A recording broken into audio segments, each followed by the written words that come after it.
కేంద్రంలో మూడోసారి ఎన్డీఏ సర్కారు ఏర్పాటుకు రంగం సిద్ధమైంది. ఎన్డీఏ నేతలతో పాటు రాష్ట్రపతిని కలిసిన మోదీ కొత్త ప్రభుత్వం ఏర్పాటుకు అనుమతి కోరారు. అలాగే మిత్రపక్షాల మద్దతు తీర్మానాన్ని అందజేశారు. ఆదివారం సాయంత్రం ప్రధానిగా ప్రమాణ స్వీకారం చేయనున్నారు మోదీ. మరోవైపు కేంద్ర మంత్రివర్గంలో భాగస్వామ్యంపై ఎన్డీఏ పార్టీలతో చర్చిస్తోంది బీజేపీ.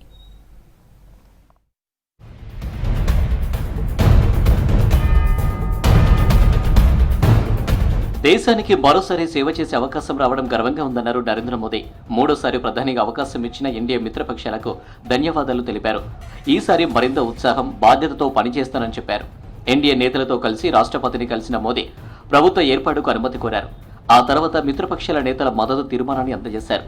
అలాగే ఆదివారం సాయంత్రం జరిగే ప్రమాణ స్వీకారానికి రాష్ట్రపతిని ఆహ్వానించారు మోదీ. मुझे फिर से एक बार इस दायित्व के लिए पसंद किया है और सभी एनडीए के साथियों ने राष्ट्रपति जी को इसकी जानकारी दी और राष्ट्रपति जी ने प्रधानमंत्री डेजिग्नेटेड के रूप में नियुक्ति दी है और मुझे शपथ समारोह के लिए सूचित किया है. మూడోసారి ఎన్డీఏ లోక్సభ పక్ష నేతగా ఎన్నిక కావడంపై హర్షం వ్యక్తం చేశారు మోదీ.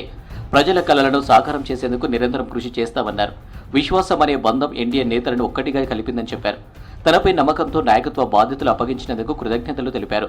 పాత పార్లమెంటు భవనంలోని సెంట్రల్ హాల్లో ఎన్డీఏ ఎంపీల సమావేశం జరిగింది. एनडीए के नेता के रूप में आप सब साथियों ने सर्वसम्मति से चुन करके मुझे एक नया दायित्व दिया है.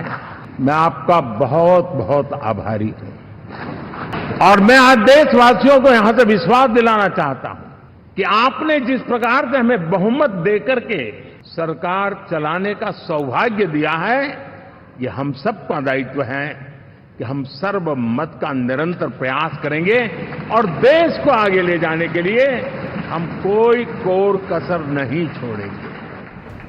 ఏపీ ప్రజలు ఎన్డీఏకు మంచి బహుమతి ఇచ్చారని చెప్పారు నరేంద్ర మోదీ. టీడీపీ జనసేనతో కలిసి ఆంధ్రలో చారిత్రక విజయం సాధించామన్నారు.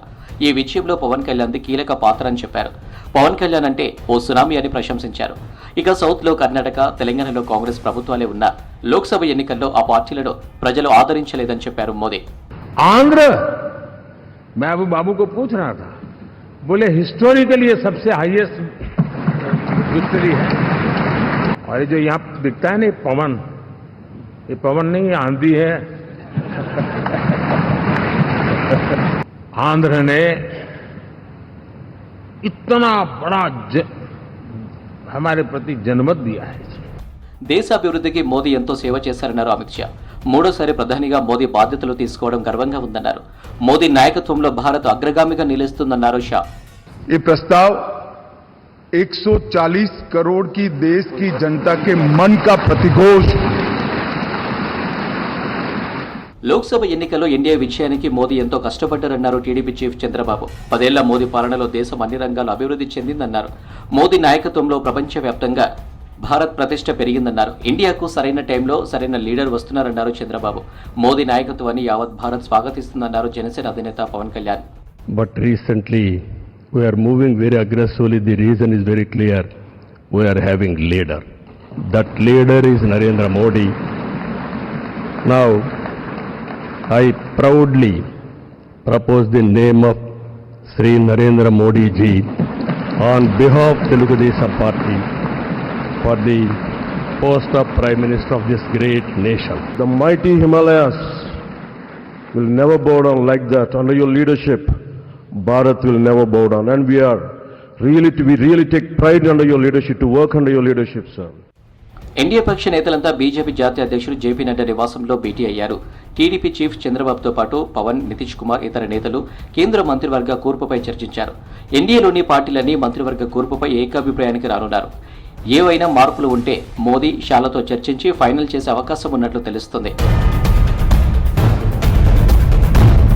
మోదీ ప్రమాణ స్వీకారానికి ముమ్మర ఏర్పాట్లు జరుగుతున్నాయి. బీజేపీ సీనియర్ నేత ఎల్కే అద్వానీ, మురళీ మనోహర్ జోషిలను స్వయంగా మోదీ కలిశారు.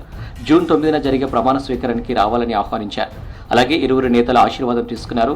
మరోవైపు మాజీ రాష్ట్రపతి రామ్నాథ్ కోవింద్ మర్యాదపూర్వకంగా కలిసి ప్రమాణ స్వీకారానికి ఆహ్వానించారు మోదీ. మోదీ మూడోసారి బాధ్యతలు చేపట్టడానికి ఢిల్లీలో భారీగా ఏర్పాట్లు జరుగుతున్నాయి. ఇప్పటికే వివిధ దేశాల అధినేతలకు ఆహ్వానాలు పంపిస్తుంది కేంద్ర ప్రభుత్వం.